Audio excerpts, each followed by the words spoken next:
When I hear that, I just want to like close my eyes and just experience the feeling of it, because it is, to me, that's the most sort of haunting.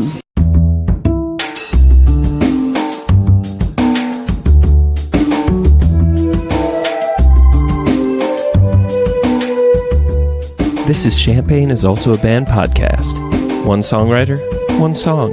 I'm Sven, your host for a journey into the music of Champaign-Urbana. Recorded in the Blue Box studio with a songwriter from the Champaign-Urbana music scene, past or present. Champaign is Also a Band podcast is proud to be a part of the Champaign Showers Podcast Network.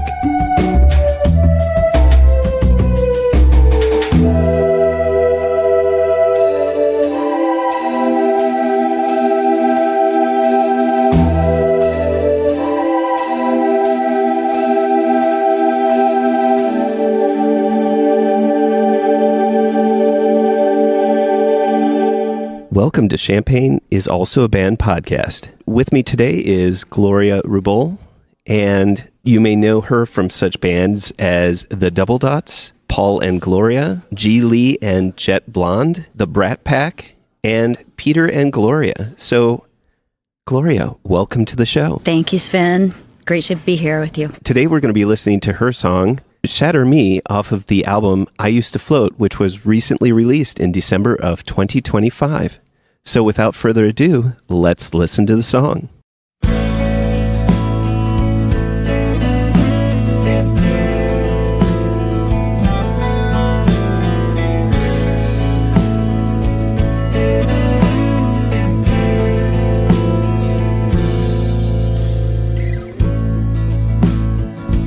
You know I'd do anything you asked me to. I would even let you shatter me. Sun and moon shining down to comfort me. Very soon I will be on my feet again.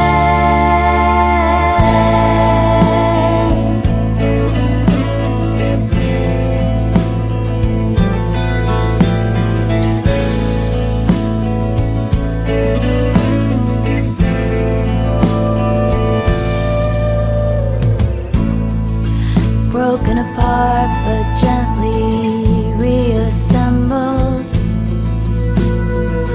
makes my scars grow stronger every day. Every start comes with an ending. Battered heart still beating, still okay. Shatter me.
Welcome back. Of course, my first and favorite question to always ask is, what came first? Was it the music or was it the lyrics? Well, for Shatter Me, I have to think back a little bit because I actually wrote this song quite a number of years ago, and it started completely different from what it ended up being. I had a little guitar chord progression that I was working with at the time. I think that came first initially, and then started adding the lyrics, and then, never could get to a point where I liked that particular song. So I finally, after quite a while of trying to make it work, put that down and was working with a different chord progression, and then decided to try Shatter Me, and the lyrics changed around a lot.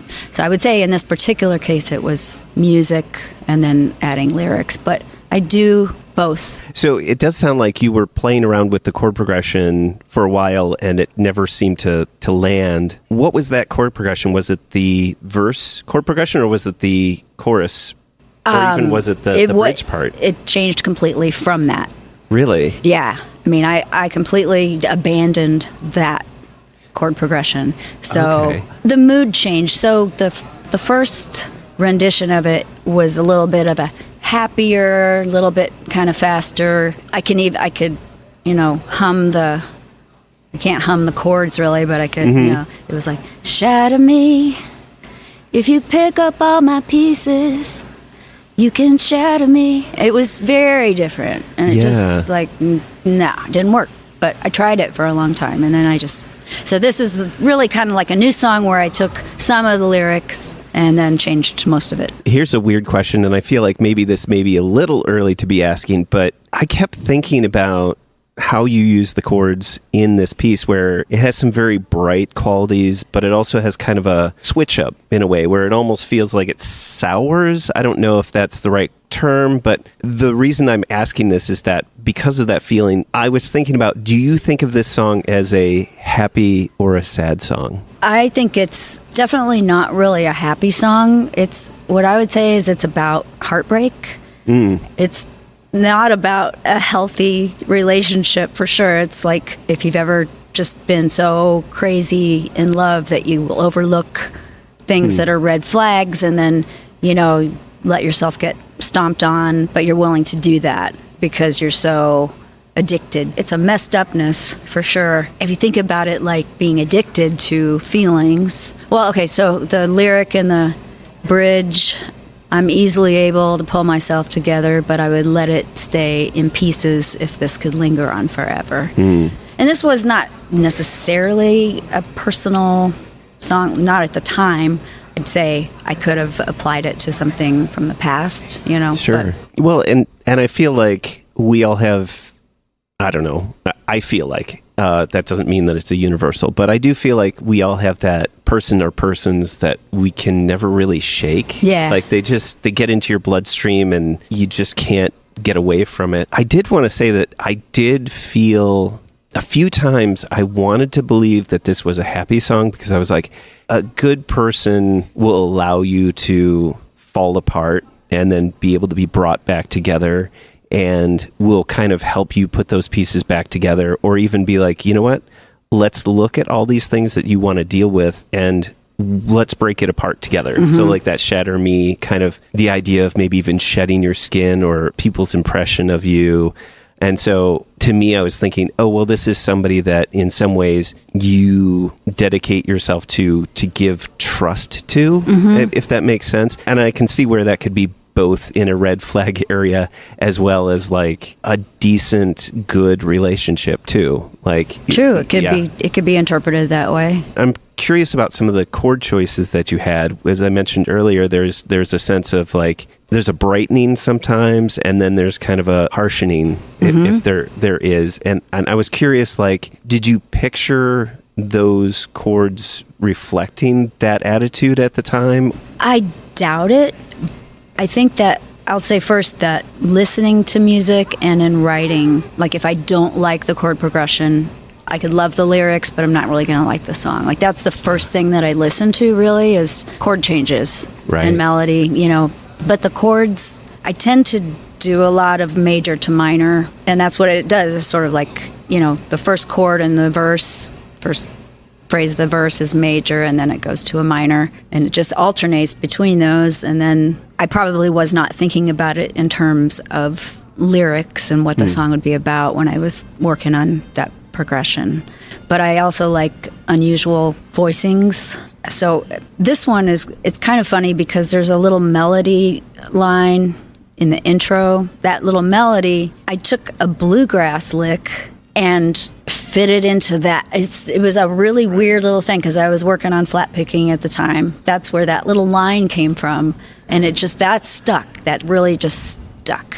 And I like I like little pieces. There are lots of little details that I like. I guess I'm a detail person. Well, I was just thinking about how the embellishments that we use are to either like move the song forward or give a particular context. And it was interesting that you thought of it as like another voice in the piece of music. So I was curious about like, how were you thinking about that in terms of what it was pushing the music forward at, or I don't know. Sometimes I overthink all these things. So it's cool because then it sort of opens my mind to things that I might not have thought of either. And I guess when I say chord voicings, I'm talking about like you would normally play a regular D major down here, but I might find a different way to do the voicing of the chord. Sure. So not thinking about it as a different voice in the song. So I'm not sure if that's... Well, I was thinking about that bluegrass flat picking part as having a voice that kind of, not in like a call and response sort of way, but also like even thinking about that as being the voice of a different person or a different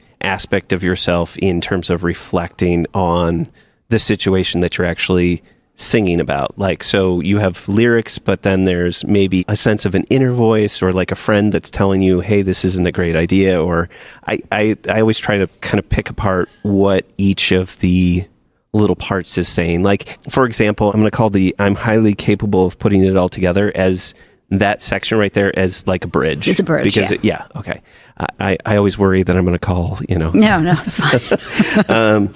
But I was thinking about how throughout most of the piece, you have this very definite feeling of it's that 3/4 or 6/8 kind of time where it's almost. I will come back to the bridge and explain where my mind is going. But this idea of whenever I hear the 3/4 or that kind of waltzing sound, I always think of it's creating this idea of two people dancing together or taking a story together. And when you hear that, that's kind of where my mind goes. So I think of this as a story of back and forth of these two people. But then when you jump into the bridge, the bass almost kicks off in a very like strident, straightforward. I had to tell myself, I'm like, no, I can hear it. It's counting. It's still counting 6. And I was thinking about how that made it feel as if this was really your voice or your realization, because it starts off, I'm highly capable. Everything up until that point almost feels like you're talking about that other person.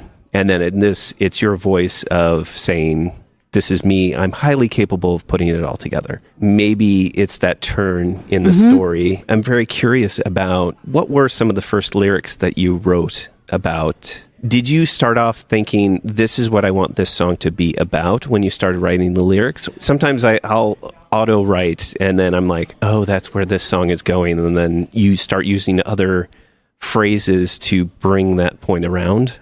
I don't know. I'm curious. Yeah. And I totally do what you just described. Just did it this week with a new song, actually. This particular song definitely had the meaning and kind of where it was going was already the concept, Shatter Me. It was like, I already knew.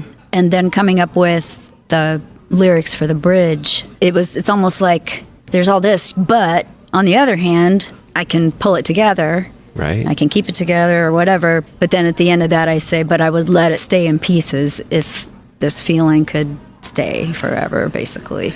And so it kind of goes back, it's like sort of trying to talk myself up a little bit or talk myself into something a little more positive, but then it just like goes back down. Yeah, kind of the self-talk of I can do it, but really, I don't know, maybe I'm not completely over this. Yeah. Yeah. It's funny, like, I know that musically the bridge can function as something of a turnaround or maybe a turning point. But funny enough, I feel like this is kind of a fake out turning point. Like you're like, oh, I can do this. And then when you follow up with the final verse, the coming undone can be worth the feeling. It's like, oh no, maybe I'll just settle back into that because that, I remember how great that was. Yeah. Whether that's true or not is not really the point. But, right. Because really, it's how do we feel at that moment? Were you sitting there playing on the guitar when you started singing the chorus and then deciding that the line of Shatter Me was going to be the repetition of the word Shatter Me? The repetition of the word Shatter Me. How do you decide on that? Like, I don't know what it is, but I always feel like since chorus is that returning point, you want to have, I feel like you want to get the most money out of it, if that makes, like, you want to explain as much as you can, but I guess that's what the verses are for, but you want to reinforce what the verses are saying. So I'm curious about your choice of that, just short of two words. Yeah, I just, it's fascinating to me. I try to do things that are not the norm. One of those things in this particular song is there's only one chorus in the middle, and then at the end there's the 1.5 choruses. When I first wrote it, there was a chorus right after the first verse, but for some reason, I didn't feel like it needed to go there yet. I wanted it to build up a little more first. And then why it's just Shatter Me over and over, I'm not really sure, but it just fit. As I was thinking about this song, I don't play it live in my solo performances very often. And part of that is that it works better with full band. Right. It needs other parts. So I'll do it occasionally, but chorus in particular, it just feels a little awkward to just do that just with guitar and my voice. So right. There's kind of that switch around too as well, because when you're singing the Shatter Me, it's a particular sound, and then there's the ahs. There's the ahs that are kind of the answer back in some ways. And I feel I could see where that would feel kind of empty if it was just guitar and voice. But let's talk a little bit about the instrumentation in this, because one of the things, and this goes to what you were saying about playing this solo, is I feel like there's this really neat thing that's happening towards the end of your couplets and the end of the verses, each of the stanzas. The bass line at the beginning is very like, just pedaling kind of on, pedaling. Yeah.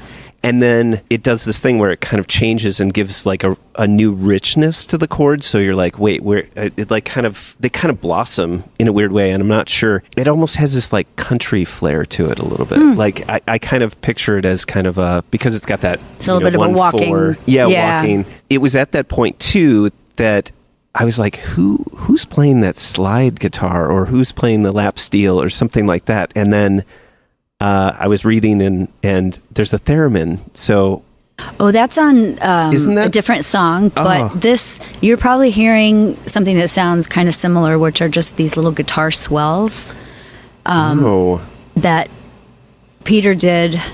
Oh, by right. That's okay. No, and they actually kind of sound similar. Yeah, if it's a slide sound. He's doing a bend, but he has this volume down, and then as he bends or unbends, he's swelling the volume up and then back down. I like when there's a mystery to the instruments in some ways, where you're like, oh, what is that? And when I guess I wasn't paying as much attention as I should have, but I saw the theremin and I was like, maybe that's the theremin in there? Okay. When you brought this to, should I say, like the rest of the band, when you were recording this, what kind of directions were you giving them before recording? So I will say, I guess I didn't mention this, sometime within a couple of years after I wrote it, I put down a demo on GarageBand, and I asked Peter to play bass and electric guitar, and I got pretty attached to that demo. You know, the sounds are all crap, but it just had the parts. It had the parts there, and he kind of did those guitar swells at that point too, but I had a real specific idea of which ones I wanted where, so I sort of directed that. As far as like coming together at Anthony's, and Anthony played bass and Ian on drums and me on acoustic for just getting our basic tracks done, where the acoustic was just a throwaway scratch track, but just to have bass, and I really still wanted something similar to what was on the demo, so I had Peter do bass at home and didn't use the one that Anthony put down on that particular song. It's the song, I think that there are probably the most tracks on that particular song of those 12 songs on the record. I think that one has the most tracks. It's like the most complicated. Sure. And lots of vocal tracks. And there were certain things I was kind of adamant that I really want this part on here. I ended up playing, well, the little melody part that comes in at the beginning is played on a couple of different instruments, and one it sounds, it's kind of supposed to sound a little bit like the Middle Eastern santur, which is, dulcimer sound. Yeah. But I did it with I've got a 3/4 scale Martin guitar. It's got like the mids and highs cranked up, and it's also capoed at a really high fret. So I've got this little sound and I just worked on that. I did all of that. So throughout the song, there's those little parts, and it's real percussive, but kind of a high pitch. So that was something that, like, I really wanted that still to be part of it. And, that came from the demo. The stuff that Jesse played on keyboards was similar, but I loved what he did with everything. And there's actually a note in this song that's my favorite note, like my favorite note or chord on the whole CD. And it's in this song. Uh-huh. And it's just during the last verse where Jesse went to a major 7, just out of the blue, like on one chord. And I loved it. It's like, yes, leave that. And so he knows now what I'm talking about. I'm like, that's my favorite note in the whole song. Just adds a dissonance right in this one place. Not a huge dissonance, but yeah, details like that. Like, this song is full of those kinds of details, and like Jill's harmonies, and having her come in and sing these harmonies and do the octaves above my voice, and she did it so beautifully. And even on this, I think, if I'm remembering right, it might be another song, but on the bridge, as you were talking about the bridge, I was thinking how the feel was very different. Everything was different. Like, the drum feel was different. The bass was different. And I think that Ian's playing a kitchen pot as a percussion instrument. Oh, okay, I'm going to have to listen. And some other things. So there's all this kind of crazy percussion stuff going on that is different from the rest of the song. The feel might be due to mainly that change in the feel of what he's playing on drums, but also adding the percussion in. It's just interesting because it's the evolution of the sound, of the instrumentation, and there are definitely some choices in there that, to be honest, I think you may be the only one that will be able to hear them and recognize them for what they were and what they represented at the time. Like, definitely, you were like, oh, well, I remember in the original version it used to do this, but instead it does that. And as it was getting fleshed out in the studio, how has the song kind of changed for you as it grew, being developed by other individuals that kind of took your idea and expanded on it, or just kind of added their own personal style to it? I'm not sure if I have a description or just to say it just made it so much better to me. I'm just curious, what was the feel when you played this song to the audience? Was there, sometimes I feel like if you perform a song that you've only been playing kind of by yourself or with your band, that when you finally bring it out and other people hear it, did you feel that there was even a different way of looking at the way that the song was? I don't know. There's times when I'll sing a word and it's in front of an audience and somehow it clicks in my head. I'm like, oh, that word could mean this, but it's only because I'm in the midst of an audience. I don't know if that's, maybe I'm the only one that does that, but I just feel like there's a reason that music is about going out and performing it too, because there's a growth that happens as well. Right. So I'm just curious if that's... I think there are definitely thoughts that come and go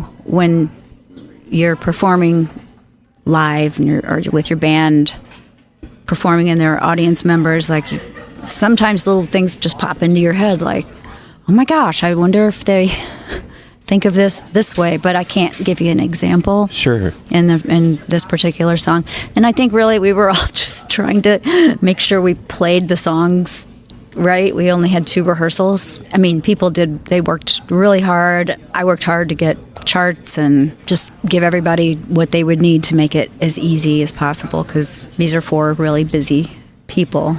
So for the CD release party, it was Ian and Jesse and Jill, and then Mark White. I first asked if Anthony would be available. He said he was just swamped, too busy. And that really was the story with all of the other people that I checked with. Everybody had either conflict or just, I don't have the time to put into this. And learning 10 songs, learning my 10 of the 12 on there, they're not that easy to learn.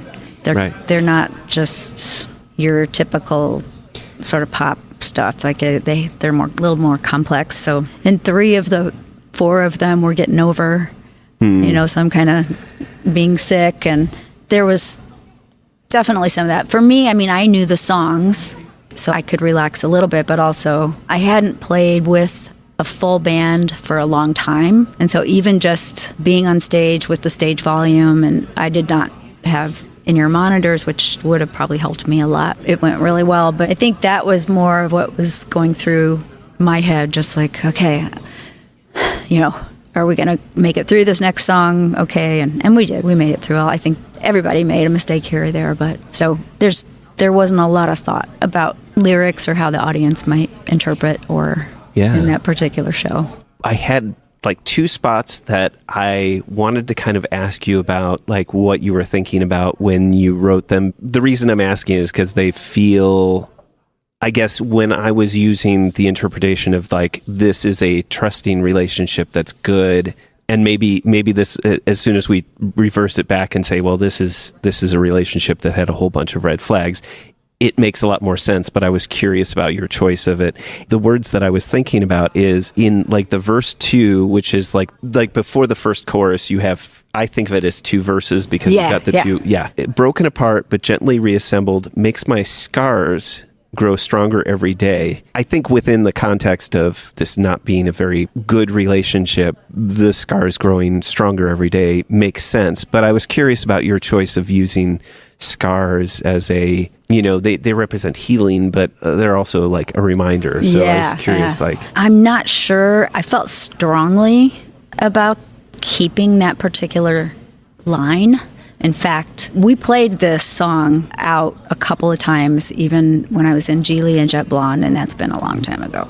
It was quite different. There's actually a version of it on YouTube you could look up if you want.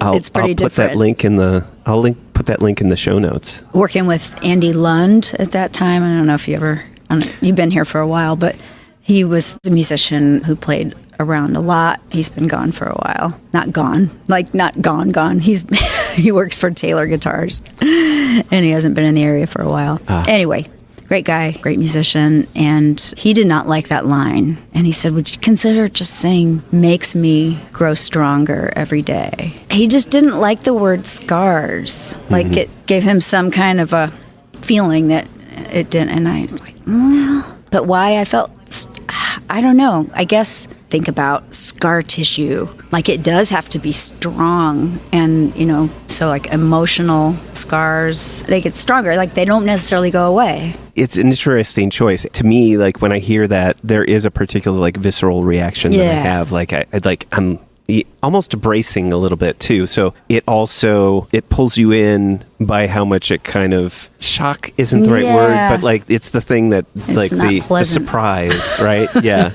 I appreciate that exists in there, and I appreciate that it makes you try to circle back to that phrase over and over and try to parse it out. I feel like that was a nice point to mentally return to and say, like, why would we talk about our scars growing stronger? The other part is in the bridge. So it's like the second line of, but I would do anything to make this reeling last. In some ways, it's like in my brain, I said, well, why didn't she use the phrase feeling, right? Right?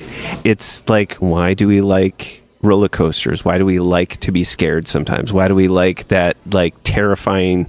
I wouldn't call this particularly like a terrifying experience, but like, why do we like things that challenge us and raise our emotional, I want to say hackles, whatever you want to call it, but like reeling. I was just curious about that choice. Probably kind of similar thing. Like, it's not just a feeling, it's stronger than that. So how the word just sort of came to me and stuck, it's hard to say exactly, but I mean, it fits it for me. It's another one of those like, well, why didn't she use feeling? You know, like it makes you, you know, return and think about like, why was that the word choice, which I appreciate. I think it's about time for me to tell you what my favorite part of the song is. Great. And then I'm going to ask you what your favorite part of the song is. I have a really general answer because of the way that this is put together. You mentioned earlier how it has probably the most tracks out of all of the songs on this album. I think one of the things that I like most and is my favorite thing is the idea that there are a lot of instruments, but it never feels like a cacophony. It doesn't feel like it is overwhelming. It feels like everyone is taking their time to give each other space to create that soundscape. You don't feel like you have to listen super hard to figure out, although I got confused about what instruments were what, you can listen and be like, well, I can hear that what I thought at the time was the Theremin. Theremin, thank you. I was like, I saw the word and then I couldn't remember it. But like, I thought it was the theremin, but like you can very distinctly hear that because it doesn't, like all the other instruments are not encroaching, and like all the good little twinkly parts, if I can call them that, are allowed to breathe. And I think that that's something that not only is it about like good musicianship of the people that are on the album, but it's also a good engineer is making a concerted effort to make sure that things that should pop out do pop out. Definitely. And I don't want people to think that that's a cop-out, but I do think that that is something that feels remarkable in this song, and it stood out to me as something that like a lot of ear candy, and I appreciate that. Well, so, thank you. Yeah, I appreciate that, and it does take a lot of work in just the arranging of the song, but then also in the mixing for sure. Everybody who was involved, you know, did an amazing job of that, and it was a lot to have to try to do. Sure. So, like at the time of mixing, you know, it might have been one that, you know, Anthony would do a mix and send it to me, and then I would give edits, and then he'd send me the next version. And then that might have been one that was like had the most, like 6 or 7 different times of him sending me the next version. So, of course, Gloria, what was your favorite part of this song? I probably have several favorite things about it, but if you're looking at, like, if I want to say what's my favorite part, time-wise, like what in the song, one of those is the actual guitar solo that Peter played. I just think it's amazing, and it's actually the only song on this record that has like a dedicated solo. Like we sort of stayed away from that. There are definitely little areas of fills and soloing, but like to have an extended solo, and in part that was like a recommendation from Anthony when we started. There were a couple of songs that had a solo, and he said, you know, maybe to make the song a little shorter, leave that out. And he did a solo also, and I had him do a solo in one, I can't remember offhand. Anyway, there are 2 songs with actual guitar solos. But I also really, really like the third verse that follows that solo, and that's where there's organ. Jill is singing an octave above me, and then Jesse also goes to that major 7 chord right in that section. But there's a hauntingness in that verse to me. It's not really like a wall of sound, but it's like when I hear that, I just want to like close my eyes and just experience the feeling of it, because it is, to me, that's the most sort of haunting, I guess. I like haunting. I like things that give me that kind of feeling, I guess. I don't know. There's other ways probably to describe it better. I think I've mentioned a lot of it already too, in terms of just the little embellishments and kind of the way it all fits together. It's kind of a puzzle.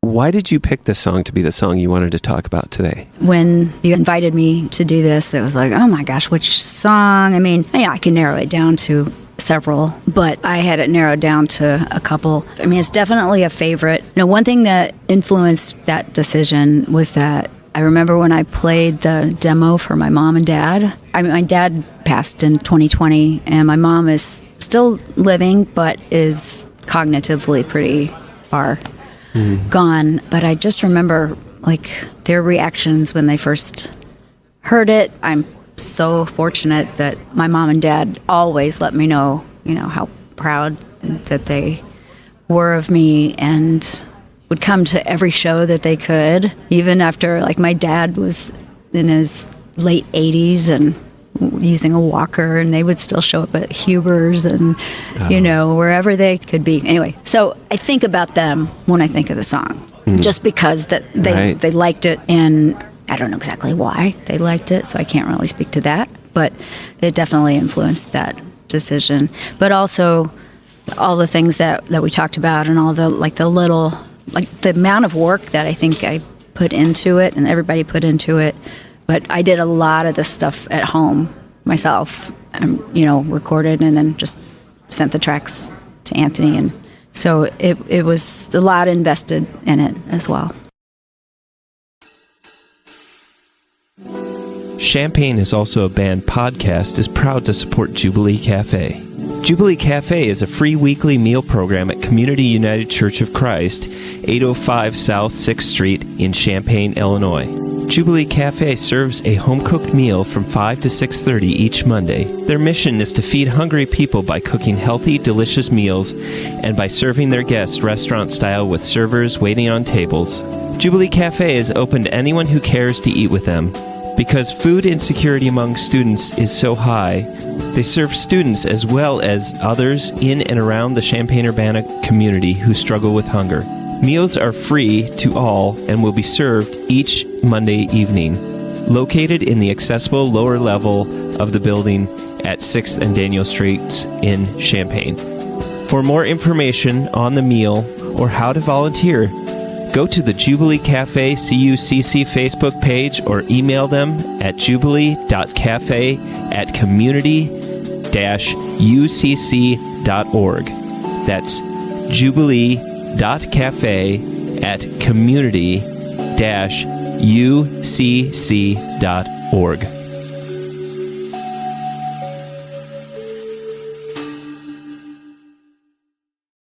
Welcome back. So, of course, Gloria, what is your favorite Champaign-Urbana venue, past or present?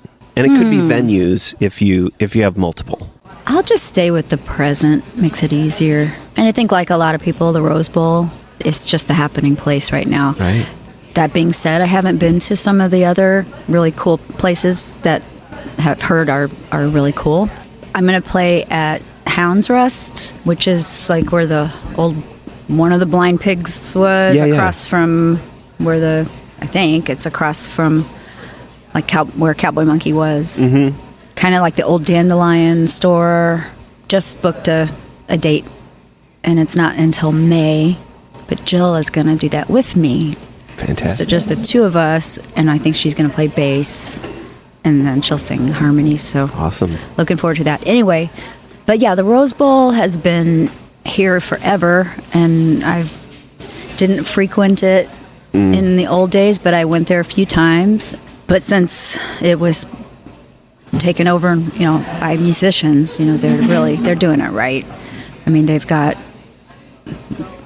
sound is always good, and it's been really easy to book shows. It's great to go see shows there, inside and outside in the warmer weather. They've got the great tent area.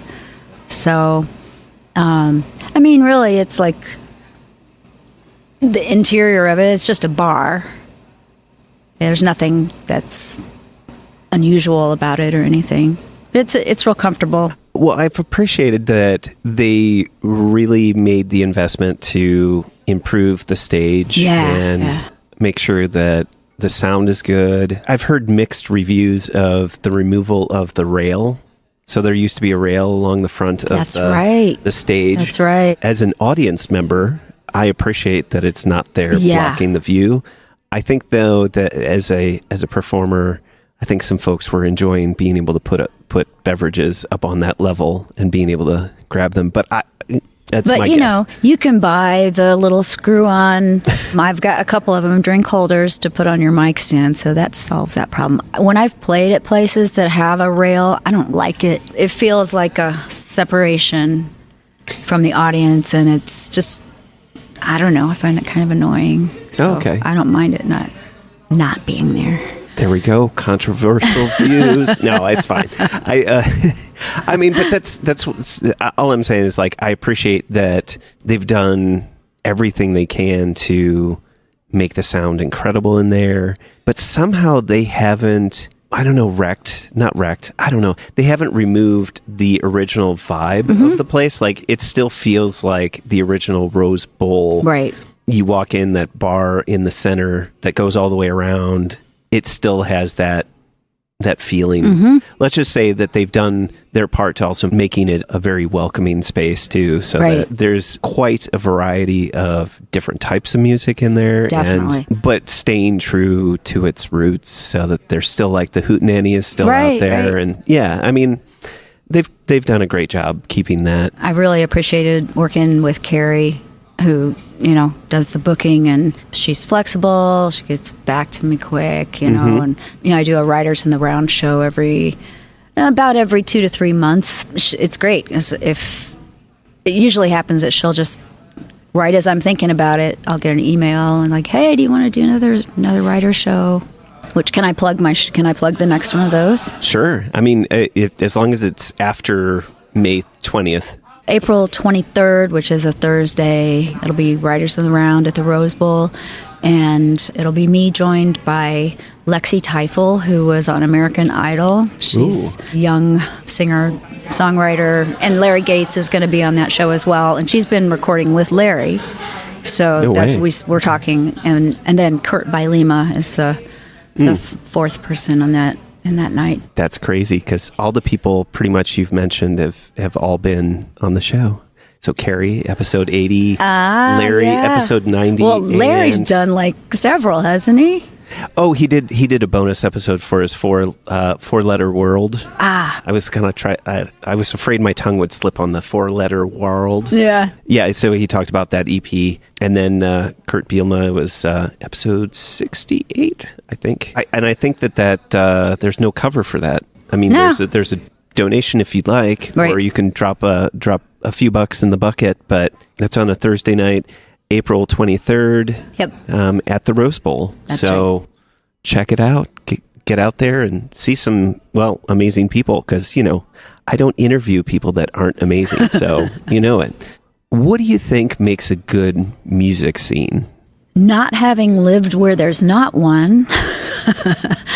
It's hard to say. I think I take it for granted in a way. I mean, I appreciate it. I really do. But it's just always been, I wasn't born here, but I grew up here and never left. So it's always been a good scene. It ebbs and flows a little bit. But I think just having, first of all, enough good venues for people to actually play, enough variety of venues and times that shows are happening, and the kind of collaborative shows or projects that people get involved in, like the Hootenanny, where it's just like, you know, anybody's welcome. And, you know, for Writers in the Round, it's not so much that anybody can just come. I mean, I organize those shows, but I try to get great people to come together, and you just never know what the night's going to be like. And even though you're not actually performing songs together, although there can definitely be jumping in on other people's songs and singing a harmony if you feel it, or somebody might pick up a guitar part or whatever. You know, sharing the stage with other people, bands that are sharing a night together. Rose Bowl does so many of those kinds of shows, and then other places historically have done that.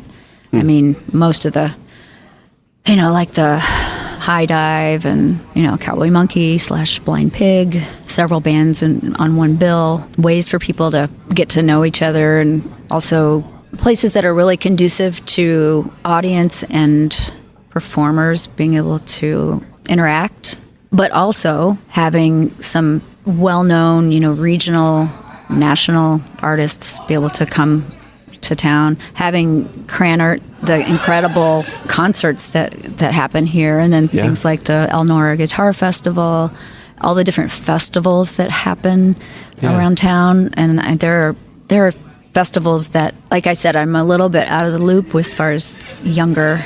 I don't know. When I was looking through all of your podcasts, I'm like, oh my gosh, never heard of. And I counted how many I'd heard of, and it's just funny. I do try to get a bunch of people that are just starting up too, that's cool. Because that's kind of like, I don't know, not to be like the person that types first, but no, it's giving people an opportunity. I'd like to get their story before everyone else does. Yeah. But who knows? The thing that I love about this area too is like there's always fresh musicians that kind of come into the area, and whether they really stick around for more than the few years that they're here for, I don't know, for their undergrad or their grad degree, I feel like they get to flavor certain things and be an influence that kind of pushes some sounds in some directions, and that kind of thing just builds. I don't feel like our sound, if there is a Champaign-Urbana sound, but I feel like it changes. It like there's a certain style that always seems to come up and then gets morphed, and I don't know. It's interesting. It's like we get all sorts of influences from across the country or internationally that come in and perform and get in the Champaign-Urbana music scene stream, as it were. And then at some point they may leave, or some point they may get stuck here. If people do get stuck here. Yeah, it's drawn back in. Yeah.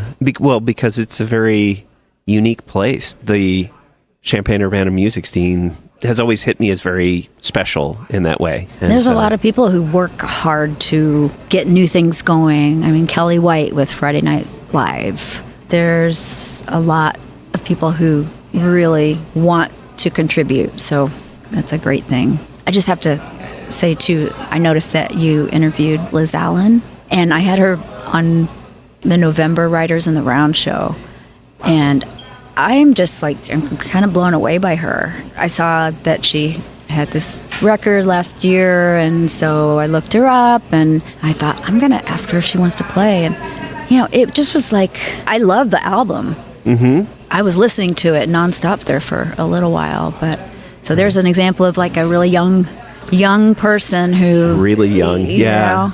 And it's fun. It's fun to find that. I mean, there's part of me that's like, oh, I wish I was, I wish I was at that stage again. But no, I don't. You can't wish that. I mean, doesn't do any good.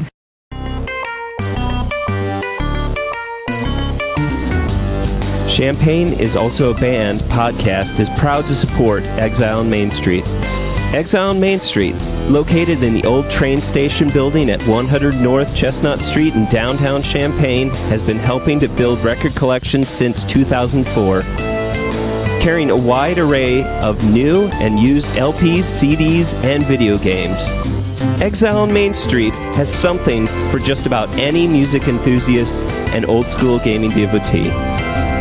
Exile also hosts regular free live music shows on its stage, so be sure to check out their Facebook, Instagram, and Twitter pages for the up-to-date details on the next upcoming event. Open 7 days a week, they can be reached by phone at 217-398-MAIN. That's 217-398-6246. Welcome back. So, Gloria, what is your favorite non-musical thing or things? I would have to say that I'm such an animal lover.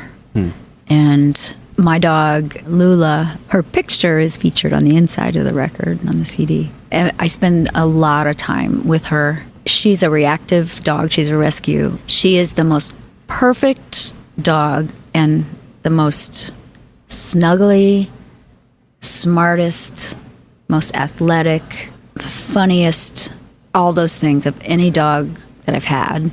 But she has whatever her baggage is. We don't really know exactly, what happened in her first year, but she reacts really strongly to people she doesn't know, and especially dogs that she doesn't know. And she has one dog friend. So I work with a a trainer. We've been working on deconditioning. She's making so much progress, but I'm just really, really like devoted to her and to making her life as good as it can possibly be, because she enriches my life so greatly. It's like I sort of feel like my life, my husband and I, our lives kind of revolve around her, and I love it. I mean, I honestly would have many more animals in my house if I could. We've had up to 2 dogs and 4 cats together, but as we've gotten, through the years, for whatever reason, Peter doesn't want to have multiple animals in the house. So I have to respect that, but I'm like, I got to have one. Right. I love both dogs and cats, but... How did you come across Lula? We had not had a dog for, I think, 6 years, and we had some cats that, as they died, and finally the last one died, and it was maybe 6 months after that, and we started looking on Pet Finder and ended up going to the Hoopston Animal Rescue Center, and I really liked how they operated and got our application approved and everything, and had about 3 or 4 dogs that we wanted to visit with, so it's about an hour drive from here. And we met with a couple of the dogs. We talked to the director and about a couple of the others we were going to visit with, and for whatever reason, it just didn't sound like it would be the right match. And the 2 that we met weren't quite right, but she said, well, I do have this little shepherd mix. And she said, she'll bark at you, but then as soon as you give her some treats and she'll be fine. And that's exactly what happened. And when she decided, like, it took less than a minute, and she just came over to me all wiggly, and like I just knew, like, this is our dog. I don't know how the mechanics of that all work, but yeah, it's pretty remarkable. Some of our dogs have been ones that have been just kind of found out in the middle of nowhere in the country. At the time, we already had 2 dogs, so she was driving and saw this white-red heeler mix, scrawny little thing. She stopped her car and looked around, where'd the dog go, and then went around, and the dog was kind of, what do you call that? Cowering. Yeah. There were no houses around, so it was like, didn't know where the dog had come from. So she opened the door, and the dog instantly like hopped in. And then at the time was so tiny that she actually like got underneath the passenger seat. I guess we're just going to have to keep this one, see if it has a microchip or whatever. No microchip, of course. And then we're just like, okay, well, I guess this dog is ours. And so she was named Sea Dog because she was the 3rd dog. So she's like A Dog, B Dog, and Sea Dog.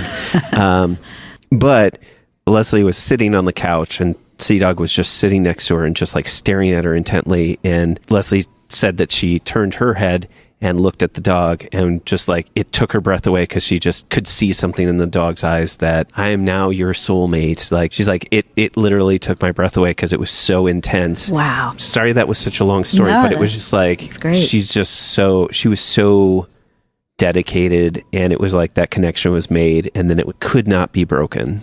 So it was just an amazing connection. And so how long have you had Lula? It's been almost 3 years. Nice. So nice. She was a year when we got her. Good cuddler, also very smart. She's so smart. Never had a dog. And we've had smart dogs, but I can't even believe how the kinds of things I can teach her to do. And, but the reactivity part, like, that's a whole different part of their brain. So she can't think when she's in that reactive mode. So we're working hard, and we have been, been through a couple of different trainers, but it's so rewarding, and I don't even know what I'll ever do, without her. We don't like to think about that. I know. Anyway, she brings so much joy and enrichment. It's just amazing. And animals in general. I mean, I would love to have. I've had cats my entire life until the last one died. I mean, the whole time. And so I think we would be fine to get a kitten, and we know how to introduce. I think it would work out. But yeah, I couldn't really picture life without the dogs or the animals and that kind of thing. It's a very special connection. Yeah. I mean, they don't care what kind of day you had. They're just like, I know. You're cool. It's fine. Coming home to she's like especially excited when I get home, and the things that she does and her vocalizations and everything are so unique. Everything is very unique about her. They're all unique. Yeah, definitely. Well, I'm glad that you're thinking about putting in the work because you see the potential in the dog, that like the work is worth it. And, you know, I wish more people would think about, you know, a dog isn't just like ready-made out of the box. There are some very special ones that can be like that kind of connection. But I mean, like any relationship, yes, even though dogs unconditionally love you, you still have to put in the work to, one, meet their needs. Right. And when you meet their needs, any behavioral issues usually disappear as soon as you meet their needs. But anyway, sorry, I could just talk. I know. It's like you got to recognize that there is some work to be done. Yeah. So, yeah. And I think there are a lot of people who don't understand that it is gradual and that you have to be determined and continue working on things. And I've heard so many people say, oh, yeah, we tried, my dog just won't listen to me. It's like, what? Because you didn't teach your dog to listen to you. Right. And a lot of people don't want to take the time to put in the work. But, I mean, we don't have kids, and so our animals are always like our kids, and spend money on them. Like, I'm not having to put a kid through college, so I'm going to spend the money on the training or whatever. Fantastic. So, yeah. Gloria, thank you for being on the show, telling me about your song Shatter Me off of the album I Used to Float, the Champaign-Urbana music scene, and of course your favorite non-musical thing. So I appreciate you meeting me out here in the beautiful Krannert Center for the Performing Arts in the lobby, and taking the time on your Saturday afternoon. Yeah, it's been my pleasure.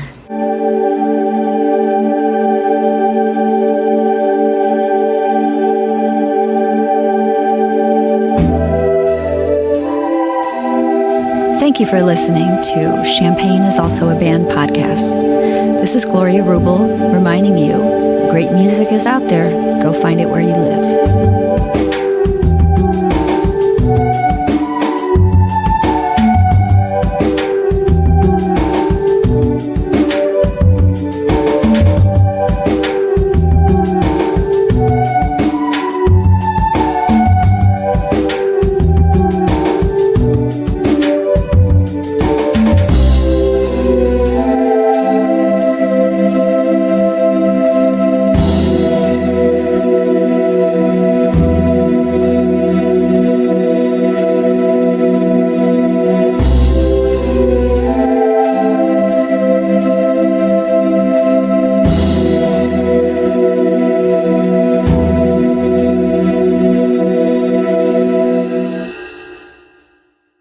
That's a wrap.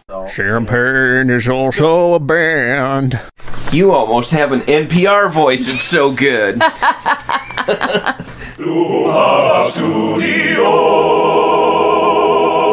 South Peter, on the inside. Came over to me all wiggly and like I just knew.